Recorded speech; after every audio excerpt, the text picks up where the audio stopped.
it's really something that the broader ability you have to find common areas of interest that you can talk about, the faster you're going to be able to build rapport with anybody that you get to know.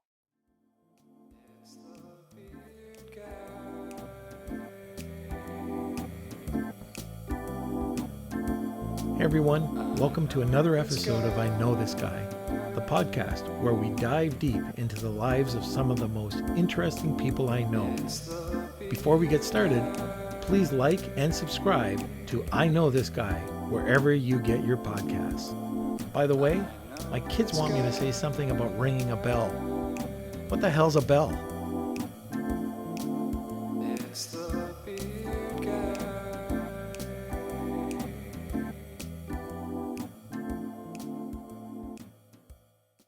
All right, so who's this JCron fella? Well, you remember Todd Snively? Yeah, of course. Yeah, one of the most transparent stories ever. Yeah, it was pretty wild. It was pretty wild. He introduced me to Jonathan Cronstedt, better known as JCron, and he's going to be on the podcast this week. And I think he's going to blow everybody away. No, that's amazing. Can't wait to hear what he's got to say. Yeah, me too. All right. So I'd like to introduce my special guest, Jonathan Cronstedt, better known as JCron. How's it going? Oh man, any better than I'd be two people. Sun shining here in Southern California, and same home, still sheltering in it. So, yeah, you guys in California still have pretty strict restrictions, huh? it's changing day by day. Orange County's fared a little bit better than Los Angeles, so we've been really fortunate in that regard. But one day we're not going back to school. The next day we are going back to schools. Nobody really knows. It certainly feels like it's changing regularly. Can you tell us a little bit about, what made JCron JCron? Sure. So I'll actually weave how I ended up getting the nickname into the story. But my story starts like a lot of people. I moved to Southern California when I was 15, came from the Midwest, and was really introduced to just a level of excess that for me was motivating. I had never seen half of the cars that we see every day on the road here in Southern California and the oceanfront homes and everything. So at 15, it sort of really prompted this, I really want to do something. I really want to go big with it. And it prompted me to really seek out my first job, which was in sales at a company called Fletcher Jones Motor Cars. And Fletcher Jones is the world's largest Mercedes-Benz dealer. I believe they actually have more Mercedes coming out of there than they do in Germany. And it was this giant dealership that really, really enjoyed getting a chance to kind of hone my sales skills. And it prompted me to then go into the mortgage business. I was at Fletcher Jones for 2 years. Got really tired, admittedly, of selling cars to people that were my age at the time. I was early 20s, like 20, 21, while I was in college. And these guys my age are buying these cars that I couldn't dream of affording. And I'm like, what do you guys do? And they're like, oh, I'm in the mortgage business. I'm like, I don't even know what the mortgage business is. So long story short on that one, ended up in the mortgage business. In 3 years, started with a company that was brokering in California that grew to banking on our own lines in 26 states. I was the VP of sales for it. And I was like, oh my gosh, I have arrived. Like, perfect job. Never want to do anything else. I'm good. Bury me under this desk. And then 2007, 2008 happened. Nobody ever told me that, the industry that you earn your income from could disappear, that real estate could go underwater. And before you know it, in 2009, I'm bankrupt. So I literally went from, oh my gosh, I've never made so much, to, oh my gosh, everything went back to the bank and I'm bankrupt. What do I do now? And that's really where my journey in this world of marketers kind of began, because in the mortgage industry, I had so many people marketing to me for their sales systems. And it was where I was introduced to the concept of information marketing, which was the term back then that nobody really uses today. They're just creators, or they're just, knowledge entrepreneurs, anything along those lines. But back then it was information marketing, and Dan Kennedy and Bill Glazer were really the two guys that pioneered that industry. And so saw these guys selling into the mortgage business, hey, use my sales system. And I was like, well, this information marketing thing could be cool. I'm going to do that. So I went over to GKIC's website and I ordered what was back then called the whole enchilada. And it was like $13,000, and it came to your house in like 5 giant boxes, like filled up the whole front door of my house. And they're nothing but information products. And that this was back when it was CDs, DVDs, workbooks, again, stuff nobody uses today. And this shows up at my house, and I start tearing into this. And the first product I opened was Dan Kennedy's Platinum Insiders Mastermind from like 1995. It was the recordings of a mastermind he had. And I'm listening to it, and all of a sudden I hear the voice of a guy named Joe Polish. And now many of you may know Joe today. Joe, has been the connector. He's, gotten some of the biggest names ever into these mastermind groups, guys like Sir Richard Branson and, giant entrepreneurs. And this was back when Joe had a carpet cleaner mastermind. And he sounded really funny on the CD. And I was like, this guy sounds cool. Maybe he can be my mentor for information marketing. And so I call up his office and I'm like, hey, I want to hire Joe for consulting and I want to learn information marketing. And they're like, great. Joe's $25,000 a day. And remember, this is probably 12 years ago. So it was, he's much higher than that now, but 12 years ago, it was $25,000 a day. And I said, well, I'm broke, just finished filing bankruptcy. I will give him $500 for 5 minutes. And if he doesn't want to speak with me after that, we'll part ways. And interestingly enough, he said yes. And so we hopped on the phone for 5 minutes, turned into an hour-and-a-half call, became really fast friends. And he ends up coming out to LA for an event. We have a bite at dinner. And he's like, I think I can help you. I think you'll do great in this industry. I'd love to play a part of it. I'll figure out a way that we can work on something together.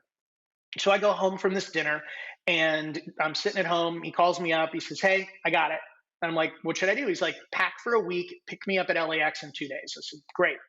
Picks me up. I pick him up at LAX. We go to Burbank Airport and I end up on a private jet with Bill Phillips, another client of Joe's who sold EAS, the Body for Life competition, largest donor to the Make-A-Wish Foundation, amazing powerhouse of an entrepreneur. And I get to tag along with him and his team as we went to Harvecker's Seminar of the Century in Aspen.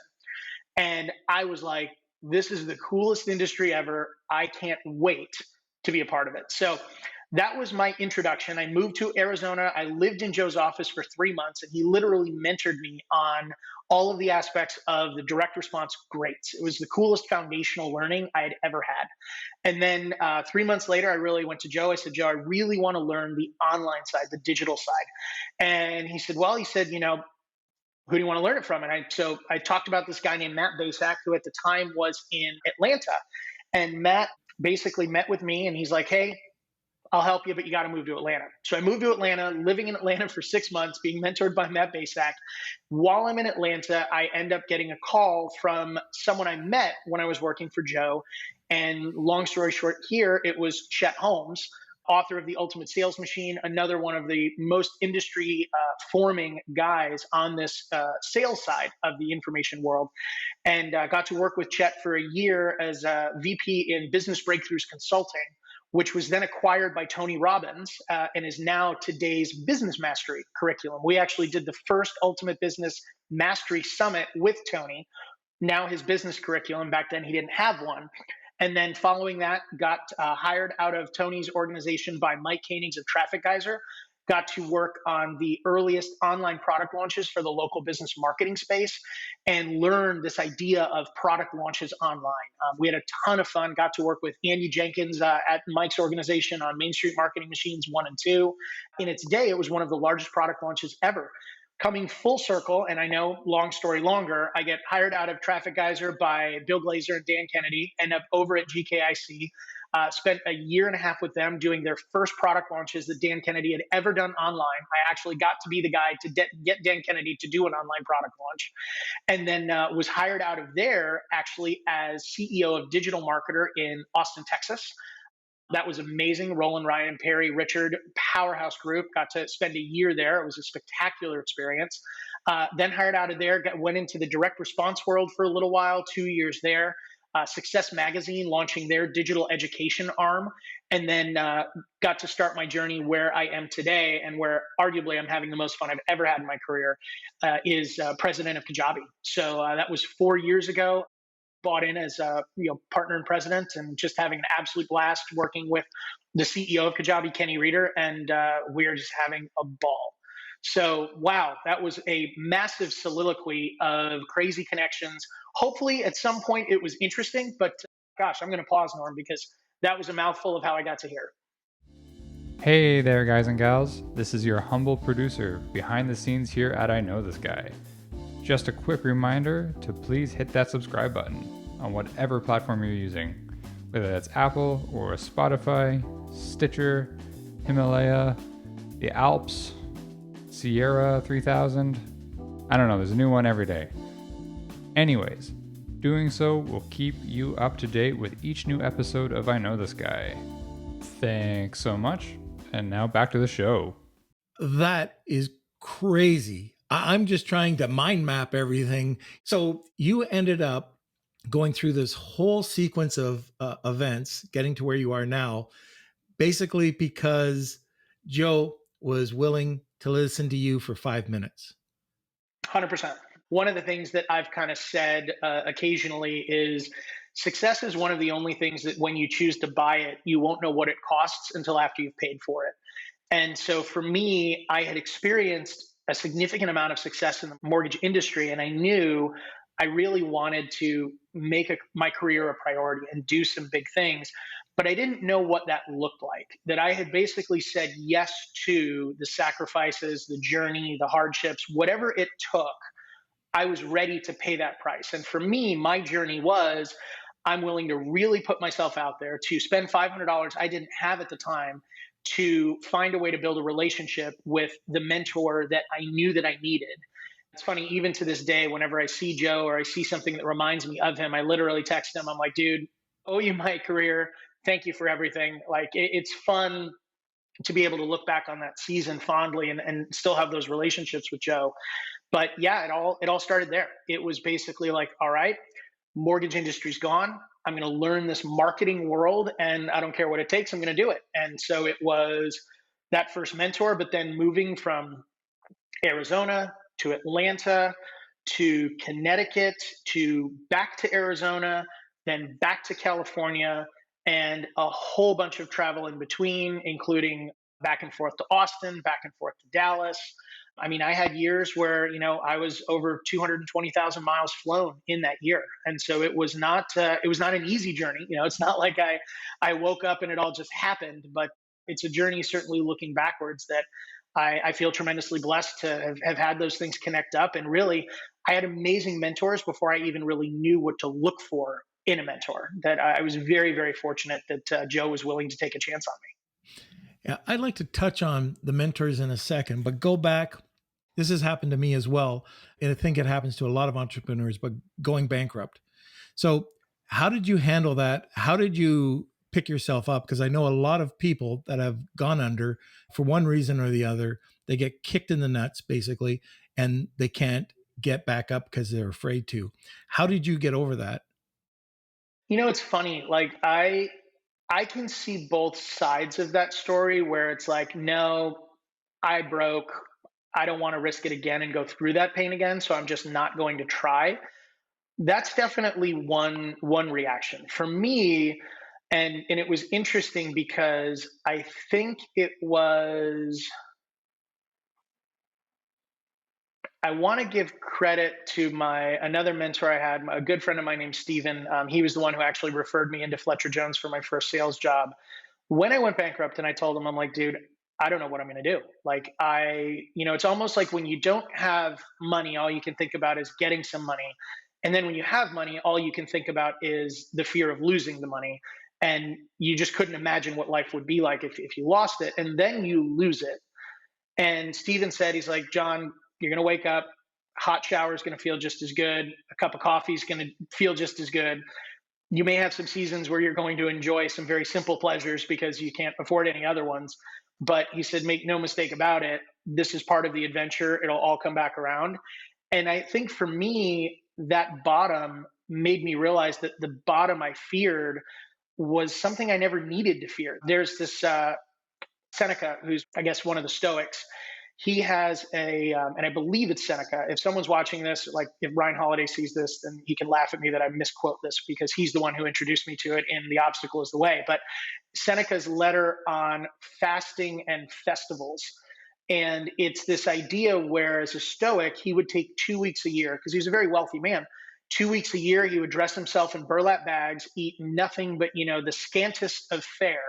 And he would continue to ask himself throughout the whole period, is this the condition I so feared? And I think for me, after a few months of I lost it all, but I'm not starving. Like I wasn't eating great. I would go to Costco. I'd buy the frozen El Pollo Loco chicken balls from the Costco in Phoenix, and I would eat half of a bowl for lunch, half of a bowl for dinner. Like it wasn't exciting. I wasn't having a ball. But looking back on it, it was a season that it wasn't nearly as bad as I thought it was going to be. It wasn't the I am destitute, I have nothing to offer, I have no enjoyment to have. Like it was a season where I did a whole lot more reading and a whole lot less going out because books were cheap. There's all of these elements where you adapt. But I think once you go to the bottom and you realize it's not as scary as I thought it was, now there's nothing standing in your way that you're willing to risk and you're willing to play at a level that you would never have played at before because you're not afraid of the bottom anymore. It's almost like if you've ever watched the documentary Murder Ball, and in Murder Ball is basically a basketball league of paraplegics, paralyzed from the waist down. They're in wheelchairs and they're basically playing basketball. But when you watch this Murder Ball, it is literally like these guys are just killing each other. Like, I mean, the crashes, the intensity, like the way they're going after this game is just bonkers to watch. And you ask the guys, like, what gives you that fury, that fire that you're bringing to this? They're like, well, what else am I going to do? I already broke my neck. My legs don't work. Like, what do I have to be afraid of? Like, it's fine. I'm just going to do what I'm going to do. You go for it with everything because the thing you were afraid of has already happened. And for me, I think that to a much less extent, the physical challenges, I think, offer a whole lot more of an obstacle to figure out mentally how to get beyond. So I don't want to make light of that. But I think that there is a mental shift that if you're afraid of something and it happens to you, and then it happens to you and it's not as bad, you get to go through life not being afraid of it. And I would also say that there was a lot of learnings for me in the journey that I went through a grieving process. When everything went away, at first it was everybody else's fault. The world screwed me, that no one told me that the mortgage market could go away. No one told me that real estate could go down. Nobody told me that, the economy could collapse. And it was the president's fault and the Federal Reserve's fault and, Wall Street's fault. And it was everybody's fault that they screwed up my life. And then a couple of months in, it's like, wait a second, this was all me. Like I was an idiot. I didn't research my industry or the fact that it's cyclical. I didn't ever research effective real estate investing and how to make sure that you had, a float and capital and all that stuff. I didn't do any of my homework to get smarter. And all of a sudden I had to realize this is 100% on me. And the moment that I realized that it was all my fault and all my responsibility, in a weird way, it was actually very freeing because it was like, okay, well, if I was the one who totally screwed it up, I can be the one to fix it. But as long as it was everybody else's fault, I couldn't impact my situation at all other than just be pissed about it. So that's probably some of the encapsulated elements of the bankruptcy season that I remember the most. Yeah, I always remember, and what I tell people from my experience anyways, this is to do with stress in general for up and coming entrepreneurs. And it's never as bad as you think. So, when you go through a bankruptcy or if you're going through a challenge in business, the worst thing comes to mind, but it never ends up being as bad as you think in your own mind. The way Joe would describe it is Joe would always say, it's never as good as you think it is when it's good. It's never as bad as you think it is when it's bad. Right. So let's talk a little bit. I'm going to go a little off track here because you have such an amazing backstory, mentoring and networking. So you're not just, a guy that goes out and meets somebody. You are a professional networker. And I'm talking about, I don't even like using the word guru, but you're a guy. Please. I know. Do not I hate use it too. that word. No, I can't take that much credit. So no way. So Hayden, when we're doing this, let's get rid of this. Only joking, we're keeping that in. But anyways, you should absolutely keep it in. No, we gotta have the authenticity. I don't want people to watch this and think they're getting the manicure to us. Screw that. All right, you asked for it. But anyways, you're a networker and you also work with mentors. And so many people have no idea, first of all, what a mentor is, how to get a mentor, what a mentor can do for you, and then go on to be able to help people by introducing and be that, not guru, how about super connector? Hmm. Well, so like I'll talk about the mentoring first because I do have a lot of thoughts on that, and it was interesting because the gentleman I mentioned, Steve, who was my very first mentor, guy that referred me into Fletcher Jones, he was like, "Look, if you want to be successful, you got to learn how to sell. First step, here's where we're going to go." I've now been friends with Steve for, let's see, I'm going to turn 39. Met him when I was 19, so it's been over 2 decades. And when I caught up with Steve for lunch a couple of weeks ago, Steve's now living in a beautiful, beautiful area, oceanfront in Mexico, and he's kind of the man about town, and loves. He's got his local restaurant and everything else, and so he was down at his local restaurant. A couple of young guys who've kind of been in and around the restaurant were like, "Hey, I need a mentor, and you seem to kind of have life figured out." Steve looked at him and just said, "Well, I choose who I mentor very carefully." And he said, "I've only mentored 3 people in my life, and they've all done very, very well." So he's like, "I've got a great track record," but he's like, "I don't mentor just anybody." And I think that the challenge with people that are looking for a mentor is they often approach it wrong. It's normally approached from the standpoint of, well, someone who's successful should just want to mentor me. And it couldn't be further from the truth. Like when I met Steve, the way that I met Steve, and this is another one of my goofy stories, is I was walking out of an apartment complex looking for a place to live while I was in college. And there was, I remember it like it was yesterday, a 1997 black Diablo VT Roadsters. Last year they made the Roadster. And I was only in California a few years, so Diablo might as well have been a spaceship. And I was like, holy cow, I got to know what this guy does for a living. So I write a note on the back of like, I don't remember what it was, like a Post-it note or whatever. And I was like, wow, incredible car. Love to know how you built your success. Sign my name, number, dropped it through the roofless part of the car. And it was the best idea I could come up with. In retrospect, it was really stupid, but it worked. And so I get a return phone call from Steve, and guy, British accent. He's like, "Hi, is Jen there?" And I'm like, "No, there's no Jen here. Hang up."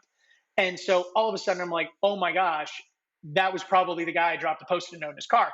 So I call him back, and I'm like, "Hey, are you calling because you got a Post-it note?" And he's like, "Yeah." And I was like, "Yeah, that's me." And he's like, "Oh, you'll have to excuse me. I thought it was Jen, like a girl that might have been interested in going out or whatever. I didn't know it was you." And I was like, "Well, are you open to mentoring somebody?" And he's like, "No, no, no, I'm really busy. Sorry, don't have time." So I literally called him once a week for probably about 8 months. Sometimes he would answer, sometimes he wouldn't. And every time he would answer, "Oh, busy, got a lot going on, don't have time. Sorry, sorry, sorry, sorry, sorry." Finally, at like week 8, he picks up the phone. He's like, "Look, if I have lunch with you, will you stop calling me?" And I'm like, "Yeah, totally. I'll stop calling you." So we have lunch, become fast friends. And, that's kind of the way that my mentoring relationship went. But I think that what I learned in the process is I could not ask somebody who has success in life for something more valuable than their time. That it is easier to ask somebody for a check than it is to ask them for time, because time is something they can't get back. And oftentimes, people that are successful, they become successful so that they can control as much of their time as possible. That idea of freedom, of what you do, when you do it, with whom you do it, and how you do it, those are the things that most people I know that are successful, they guard most closely. And so when you're asking somebody to give you their time and to invest in your journey, choosing who you will be as a mentee and what you're willing to do is the difference maker as to whether you will get a mentor or not. And I think it's also something where you have to be willing to be uncomfortable. That, you might not be an early riser, but maybe your mentor is, and the only time he has for you is 5 a.m. in the morning before he starts his day. Better get up at 5 a.m. if you're serious. Or maybe your mentor, lives on the East Coast, and he's like, "Hey, you got to move." Okay. You move, you do what you got to do. So I think it's something where being cognizant of how you are showing up and what you are doing in the mentor-mentee relationship is going to be key, because the only question you should be asking is, how can I add value to this person? How can I add value to what they need in their life? And like for me, this was a moment where I'm now working in Fletcher Jones, and Steve's mentoring me, and Steve was shopping for a car. And I was like, well, you know what? Boom. And I mean, it was a Porsche. We didn't even sell Porsches, but I'm like, dude, here is all of the research I've found on all of the versions, all of the options. How can I help shortcut this process for you? Like it was a constant thinking of how can I add value to their life, because I'm asking them for the most valuable commodity they have, which is their time. And for those of you watching, if you're thinking, it sounds like you've had a lot of fortunate experiences where you just kind of put yourself out there and ran into random people, you would be right.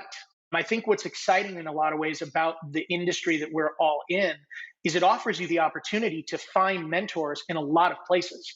That you might be able to find a mentor in a book. You might be able to find a mentor in a course. You might be able to find a mentor in a podcast.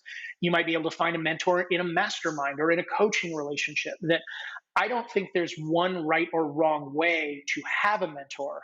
But to quote my dear friend Roland Frazier, who posted this on Instagram yesterday, if you don't know what to do and you don't have a mentor, you probably needed a mentor a long time ago.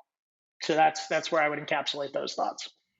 It's interesting the way that you put that together, because you're giving, and so many people do the opposite. They want to take. And so I think just a second, it's coffee time. There we go. Got to have my Java. Absolutely. And if I could, I'd have a cigar, because you're a cigar enthusiast. Oh man, I don't know. I don't know if there's a vice that cigars, booze. I mean, they pair so well together. They really, really do. Like I'm hoping at some point someday, either A, they're able to 3D print bioidentical organs to swap them out, or B, they're going to make booze and cigars healthy for you. Because if they pull off one of those two things, man, end game. I'm thrilled. And you know what? I knew right off the bat. Well, first of all, the first reason why I thought we're going to hit it off was Todd Snively. He said you were the most interesting person he knew. Oh shit, we got to get Todd more interesting friends. But secondly, you sealed the deal yesterday when we were talking for a few minutes. You asked me, how did the podcast start? And I said, I was out having a cigar. And the next question was, what kind? And it was like, oh man, another cigar guy? And yours was a Padron anniversary. And mine was, I was just smoking a Black Pearl. But anyways, sealed the deal. I knew I'd hit it off with you. Well, and there's no doubt about that, Norm. Like that's something that, for those of you that are listening, I've always enjoyed a very broad view of fun and interesting things. There are a lot of hobbies that I am familiar with that I don't practice. And the main reason I want to be familiar with them is nothing builds rapport faster than common interests. I remember, I was at a movie theater and my wife and I are buying tickets. And it was like, hey, we'll go to this movie. And the guy's like, oh, wow, you'll be in the same theater as Adam Sandler. I'm like, yeah, sure, buddy. Adam Sandler's at this terrible movie theater locally to me, I bet. So end up going in. Adam Sandler's in the theater. And, Adam Sandler, love him or hate him, I think he's the coolest dude ever. Like, I don't know anybody who just gets to get all of his friends together. I don't know if they get drunk, get high, what they do, come up with goofy movies and then get paid to make them and all be in them together. Like, if my career counselor had told me that was a job opportunity, I would have done that. But when he was in the theater, I was like, honey, I really want to meet him. Like, I love that guy. And he's walking out and he's very dismissive, doesn't have time, doesn't really want to talk to me. And I was like, hey, when are you going to bring back the GOAT? And he was like, you bought my comedy CDs? Like entire instant state change, turns around, starts talking to me with a smile on his face. And it was one of those things that if I didn't know that he had these small comedy CDs long before the movies, I would have never gotten a chance to talk to him.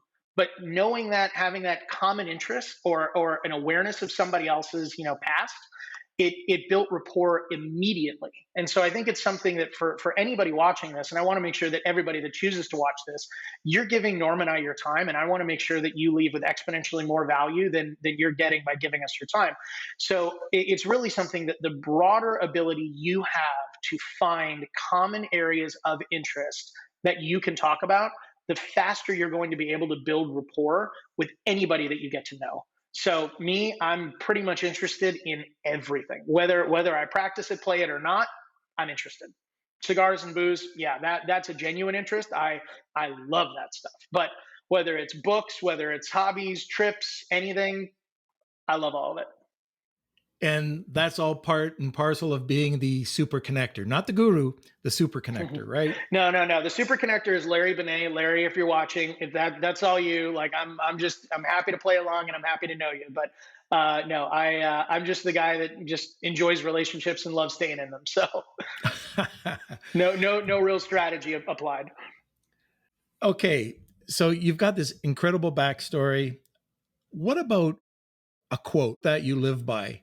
Is there anything that comes to mind?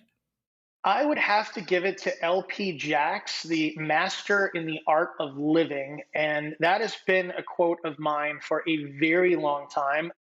It's a bit of a long quote, but I'll go ahead and read it and then we can chat a little bit about it. I would say I don't often read it off the top of my head just because I'll paraphrase it, but I want your listeners to have the correct quote. And the quote is: "A master in the art of living draws no sharp distinction between his work and his play, his labor and his leisure, his mind and his body, his education and his recreation. He hardly knows which is which. He simply pursues his vision of excellence through whatever he is doing and leaves others to determine whether he is working or playing. To him, he always appears to be doing both." And the reason that quote for me has been something that I have kept in my forefront for a very, very long time is I believe that the way you do anything is the way you do everything, is the way that Jim Rohn describes it. And I think that people that seek a compartmentalized life, they might be a lot smarter than me and are able to pull it off. I just never have. I've never been able to say, okay, this is my health over here, this is my job over here, this is my life and my wife and my family over here, and they all have these different compartments.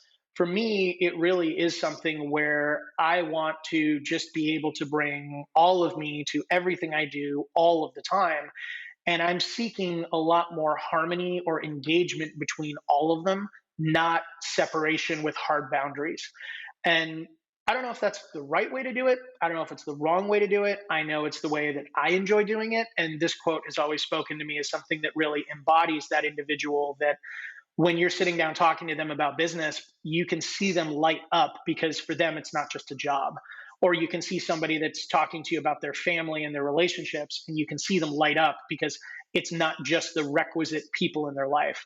I love that idea of how can you bring such a level of enjoyment, enthusiasm, and excellence to whatever you do that anybody that meets you doesn't really know if you're working or playing. And to you, you don't even think of a separation. You're just getting up, pursuing excellence, and having a ball doing it.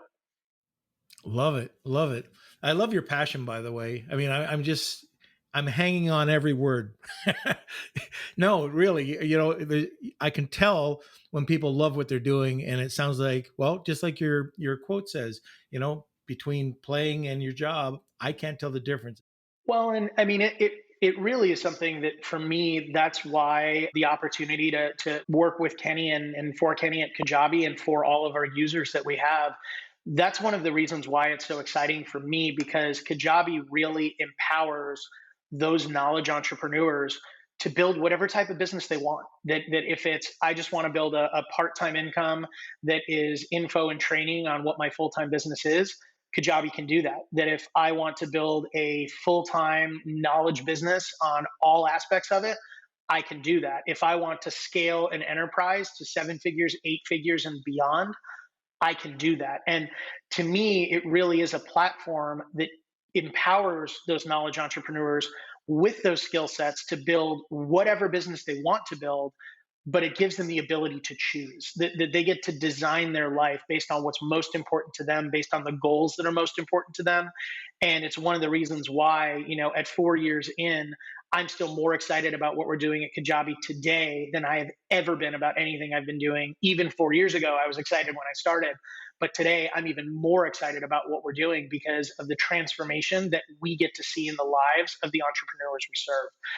It literally is the coolest feeling in the world to get to go to work every morning and see nothing but the stories of businesses that have been started, businesses that have been scaled, and businesses that are selling and have been sold that have completely transformed the lives of the entrepreneurs in them. It is just unbelievably cool. And on your website, I was checking this out the other day, and you've got just a ton of success stories. If you get a chance, you got to go to Kajabi and just take a look what they're all about. I honestly, I thought you were just an educational course platform. What's the best way to describe what Kajabi is in a nutshell? Sure. So if you think about Kajabi, which actually is an Aboriginal word that means to take flight, that's one of the questions we get all the time is what does that word mean? But Kajabi is a all-in-one set of tools for knowledge entrepreneurs. It is everything you need from start to scale to be a knowledge entrepreneur. The way that Shopify serves e-commerce for physical goods, we are that for digital entrepreneurs. So anything that could be coaching, training, consulting, courses, products, anything along those lines, that can be powered through Kajabi. And to give you an idea of the scope of this industry, I think it's something that a lot of people still today are like, wait, that's a thing? Like people are really doing that? And if you look at Kajabi as a company, it's now 10 years old, and it took about 9 years, 9.5 years to sell $1 billion through the platform for our user base. $1 billion in 9.5 years is cool, but it's not nearly as cool as the fact that our user base today is on pace to be selling $1 billion annually. So you look at an industry that now on Kajabi represents $1 billion annually for our user base and their businesses. It is never been a better time to be in the world of value, giving people value digitally, giving people transformation digitally, and being able to have that either be a bonus to an existing business, a business unto itself, or a business teaching others about your business. That, I mean, it is a very unique time, and certainly one that the results can be outlandish. We're no longer talking about the gosh, could I make an extra $500 a month doing this? Like we're talking about 7 and 8 figure businesses that are now being built in this industry. Now, what kind of growth have you had? Well, since COVID, March, April. So I would say during COVID, during that 3-month period, we probably saw a double of the interest on the front end. So, 2 to 3 times the amount of people coming in and trying the software. But what was also really encouraging is seeing the amount of existing users redouble down and jump onto the platform. And we saw that again at that 300 to 400% clip. So you had a lot of people now coming into this world, but you also had a lot of people that were familiar with this world and maybe didn't have the time, maybe hadn't really thought about how do I make this my business. Now in this season of reevaluating everything and how do I really add value and grow and create income for my family during this digitally focused time, redoubling down on their business. So it was certainly something that we definitely had to restructure and resource. If you think about the fact that we now are coming up on 5 months of virtual. So 5 months of being out of the office and working from our homes, which the team has done a masterful job. My hat is off, and I'm extremely grateful to all of them for doing that because it was a very fast adjustment. We're grateful that we're built for it, but it was something where we've probably hired over 40 people, maybe 50 people since going virtual. So we've continued to really redouble down on that vision of supporting and empowering those entrepreneurs, regardless of the circumstances, because we want people to be able to have a safe haven during this time of where am I going to go for opportunity? Where am I going to go to build something that means something to me? We want to make sure that they're supported in a way that, is far and away comparative to any other company. Whether you look at Kajabi, we were the first company of our kind to offer 24/7 live chat support, 24/7 email support. We really are a company that everything that we do, our first core value is the Kajabi hero, which everything starts with your story and ends with your success. It's at the center of everything we do. So it's really been a challenging season in the sense of run and gun offense with a whole lot going on. But it's been an extremely rewarding one because we wholeheartedly believe that the businesses that are being started and scaled during this time are going to carry the industry further than it's ever gone into areas that it's never been, and is going to really cement what all of us do as something that the world now stands up and takes notice. That, back when it was as easy as just getting live people into a room or getting live people into an office or delivering things in person, that was a season where, oh yeah, digital might be a thing. We'll see. Now, digital is really something that is upending a lot of those assumptions about I do need to be in an office. Well, now you don't. Or I do need to deliver my product physically. Well, now you don't. It's something that I think those suppositions that have now been challenged are never going to go back to normal. I deal and I work with a lot of Amazon private label sellers, and the focus is on Amazon, the micro brand. And this is an alternative that people really don't think about. If you're on Amazon and you're struggling and you've just had enough with these copyright infringements, you don't want to go down that path. You don't want to spend it on inventory. This is something that if they go over to Kajabi, this is a whole new roadmap for them to experience. And like you said, we're not talking about $500 a month. If you have a really good, solid business plan, you can make some pretty good money. Well, and it's really an industry that I think when people see it, you'll know if this is the side of the industry you want or the physical product side. I have friends that have made a killing with Amazon, with Shopify, with physical products. They love physical products. They love building brands in the physical product space. And I think that's an amazing, amazing business. I have an equal amount of friends that don't love physical products. They don't love the inventory cost of scaling a business with physical products. They don't love the logistics and the challenges that come with it. And this is a business that, albeit we've got our own set of challenges on the digital side, they're different challenges that, it's going to require you to be the brand and you to do more of the marketing and you to be at the forefront. But you don't have all the inventory costs. You don't have a lot of the things that come with physical products. And I even think that for some people that are dealing in physical products, there's even a spot for digital to be a differentiator. That I think that people that are selling physical products that are fairly transformative or impactful, if you don't have a digital component to those products, I don't see you as being that differentiated. That if you're selling workout equipment, but you don't have a digital course that shows you how to use it, and you're relying on a collection of YouTube videos that, are hard to find or whatever, that product experience is not going to be a premium one. If you're selling kitchen gadgets and you don't have videos on how to use them and suggested recipes to use them in, you're not that differentiated. That if you're selling skincare or health supplements or whatever it is, if you don't have something that creates a more experiential element and is digitally immersive, why would they go back to you unless you're the lowest price provider? And nobody wants to be the lowest price provider for anything.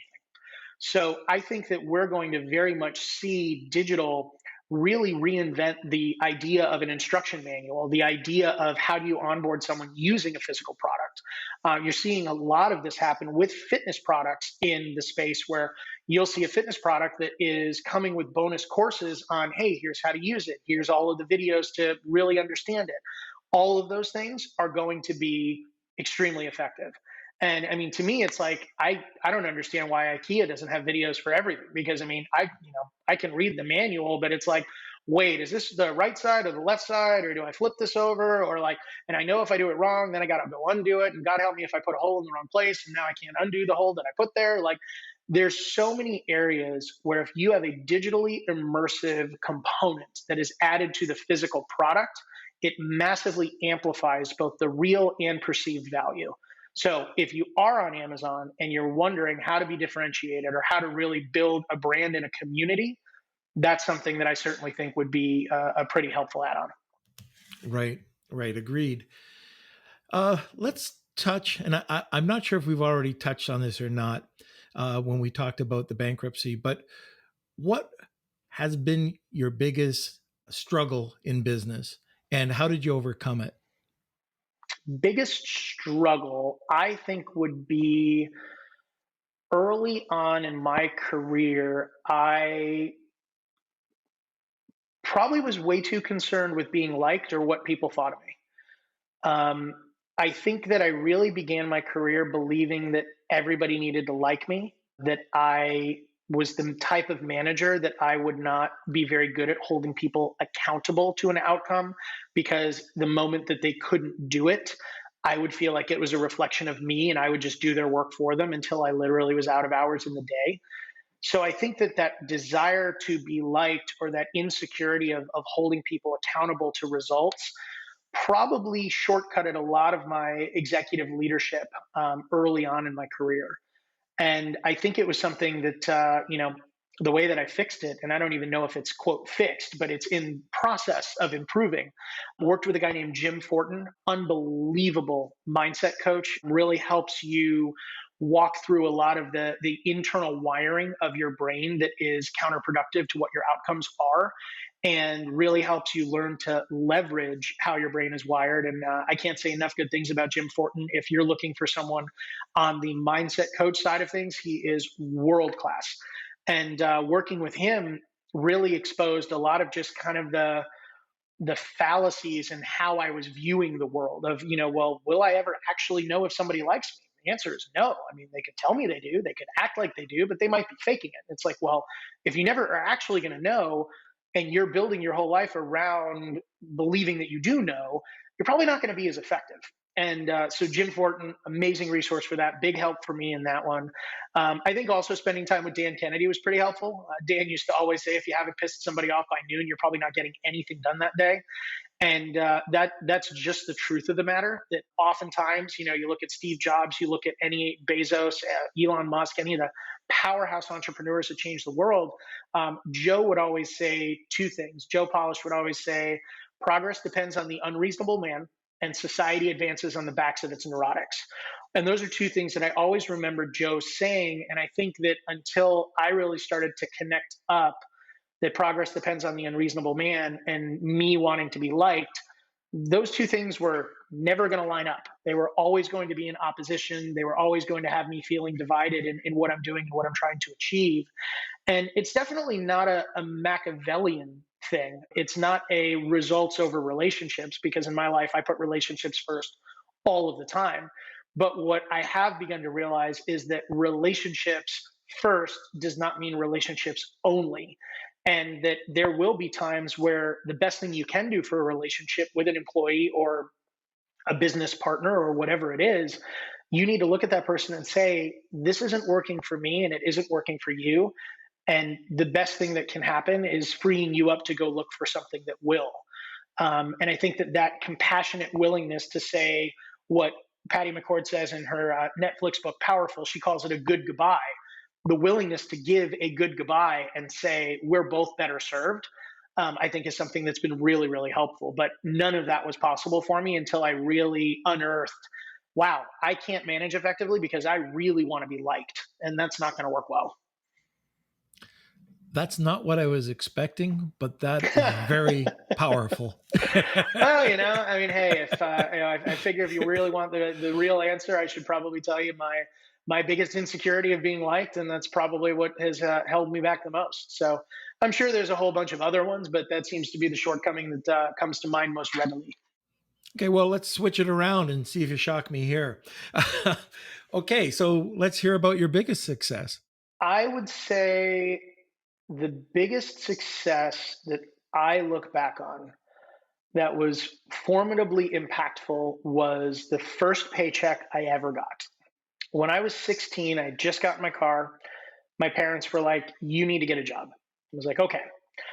All of my friends were getting jobs at like skate shops, surf shops here in Southern California. And I was like, man, that would probably be a really cool gig, around fun people, chill environment, getting to, look at all the cool stuff for the new snowboard season or whatever.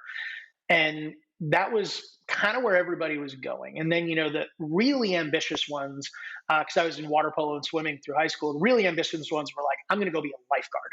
And that lifeguard, like if you're working at a skate shop, it's probably minimum wage, like $5-6 an hour, somewhere in there.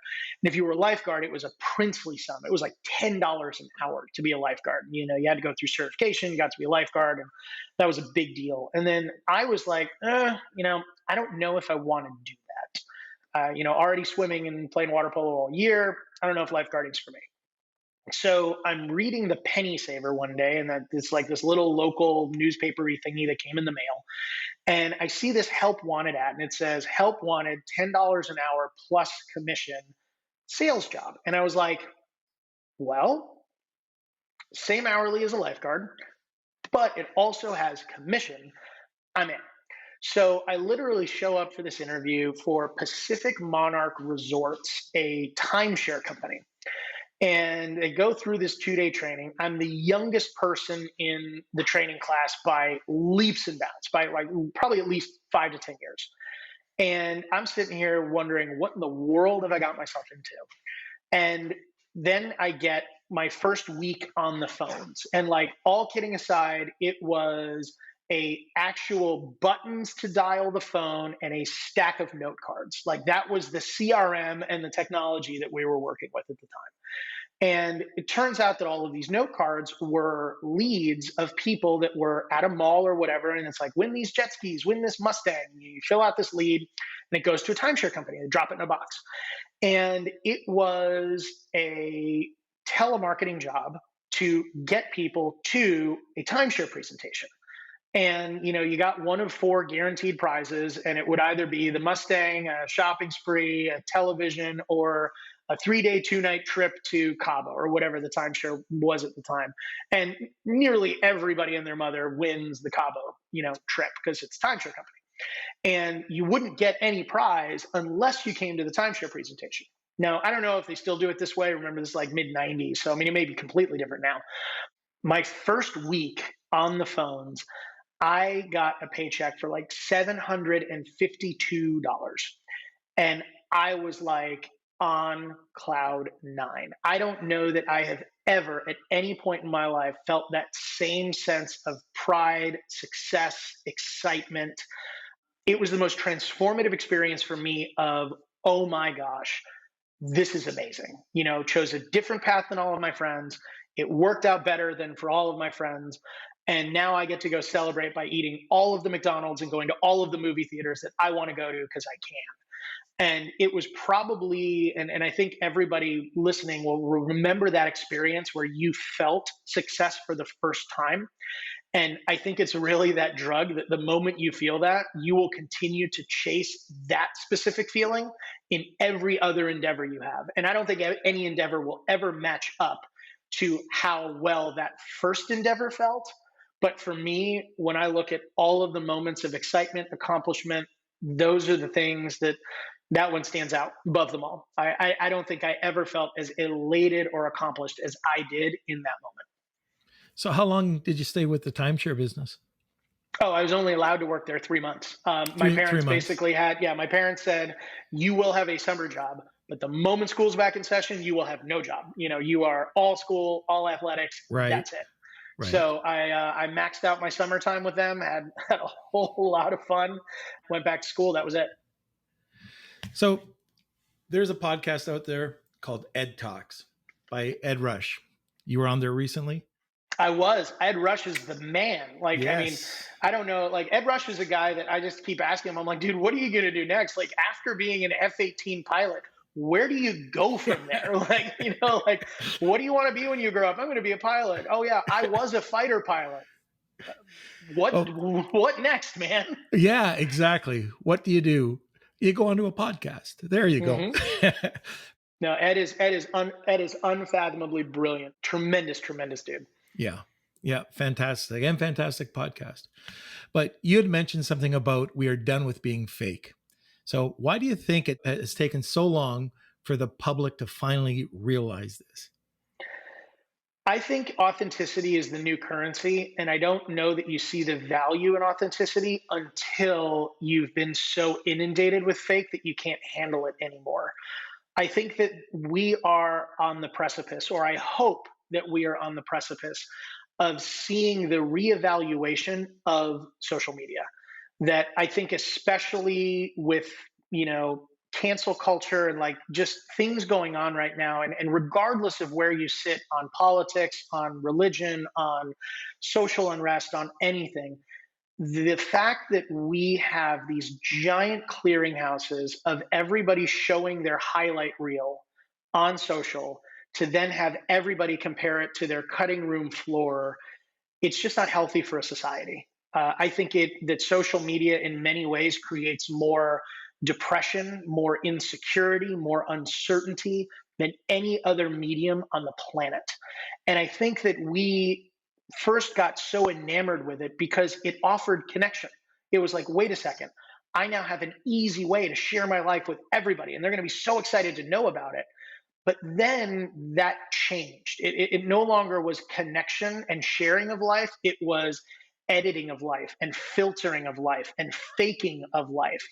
That as you got to the point where now it's the Instagram people, I remember reading an article where there was, I think it was in Russia, there was a private jet company that was leasing a private jet that never flew. It was only on the tarmac, and they were renting it for 10 minutes at a time for people to shoot Instagram photos in and on a private jet. And it's like we now have this sort of social media jumping the shark effect where there is very little authenticity anymore. It is all manicured. It is all filtered. It is all shiny and shown off.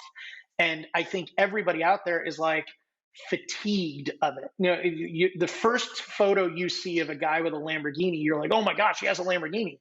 The 748th photo you see of a guy with a Lamborghini, you're like, geez, does everybody but me have one now? Like, same thing, private jet photos, vacation photos, the obligatory infinity pool in front of the ocean in some country you've never been to photo. Like, it has gotten to the point where I think we have just cartoon characters. And I will go to a quote that Rick Warren, pastor of Saddleback Church, I'm not sure who he got this quote from, but it's one that I feel really embodies the way that I feel about social media, the way that I feel about the lack of authenticity. Is Rick Warren said, you can tell that the sun is setting on any society when small people cast long shadows. And I believe that today, social media is a perfect example of what is getting the most views, news being the example of if it bleeds, it leads, that we really have moved to a season where there are a lot of very small people casting a lot of very small shadows, a lot of uninformed people providing expert advice. And I think that those elements of the fakeness and the, I guess just amplification of the lack of authenticity is now leading people to say, you know what, wait a second, we might have taken some of this a little too far. We might want to actually go back to real relationships. We might actually want to go back to a life that is judged by the content and the connections, not the cars and the trips. Like it's just, I think it's a reaction to we took it too far. Now let's bring it back and see where the actual value is. So the pendulum will swing back a little bit. Absolutely. And speaking of pendulum, if you're looking at how those cycles work, great book by Roy H. Williams and Michael Drew, The Pendulum Theory, describes how society kind of vacillates on an 80-year cycle between me-focused and we-focused generations. It's a really, really exciting read. I really do think and hope and will continue to proselytize that hopefully social media finds a happy home in a vehicle that offers amplification of authenticity, not caricatures of cartoons. So I think we're at the end of the podcast, and man, this has been fast paced, tons of content. With a little bit of luck, no edits will be required, and we're golden. That's with everything that you were saying, I don't think there'll be any edits. I didn't have to talk. Just take me out of there. No, but for everybody listening to the podcast, it was an absolute pleasure. You're in great hands with Norm. Just a tremendous, tremendous genuineness of our preparatory call for this and what he really wanted to talk about. And all he kept asking is just, how can we make sure that my listeners are getting tremendous value out of this and sort of have that feel of, I know this guy. And, Norm and I were talking about it because I wanted to know how that name came up. And we both were talking about, gosh, if you have a problem or you have something that you just need to solve and you're talking to someone, their response is going to be, oh, I know this guy. I got a guy. I know this guy. And this definitely is a unique format podcast where it very is a careful curation of whom a lot of other people say, oh, I know this guy. So you've got a unique opportunity to sort of be the fly on the wall for a lot of people that a lot of people refer out. And I'm grateful for Todd for recommending me. Hopefully I didn't disappoint. If I did, you can find me on all the social channels and tell me where I let you down. But that being said, it was an absolute blast. Loved getting a chance to talk about what we're doing at Kajabi, the entrepreneurs we're serving, and how the knowledge entrepreneurs are really reshaping COVID into an opportunity for their businesses, for their families. It's been a blast. Thank you, Norm, for the opportunity. Hey, it's my pleasure. You've been fantastic. Now, I do have one question that we ask every guest at the end of every episode is, do you know a guy? I actually know a couple of guys, and I am going to be giving Norm some options after I get off of here. I would be doing them a disservice if I gave all of them on here and one of them did not get picked. So I will leave you with that cliffhanger. Yes, you will be getting some suggestions, but no, I will not be disclosing them live because it would spoil the surprise. Fantastic. Well, thanks a lot again, JCron, for being on the show. You got it. That concludes our episode with JCron. Make sure to tune in next time for a 2-part interview with Larry Broughton. Larry is a public speaker, hotelier, and TV personality. Larry tells us the powerful story of how he really didn't believe in himself as a kid, but working with one coach in high school opened up the whole world for him. You won't want to miss this one. As always, make sure you subscribe to the podcast wherever you listen to your podcasts. It keeps you in the know and helps grow the show. Look at me, Mom. I'm a poet and I didn't even know it. Anyway, that's enough of my antics. I'll see you next time.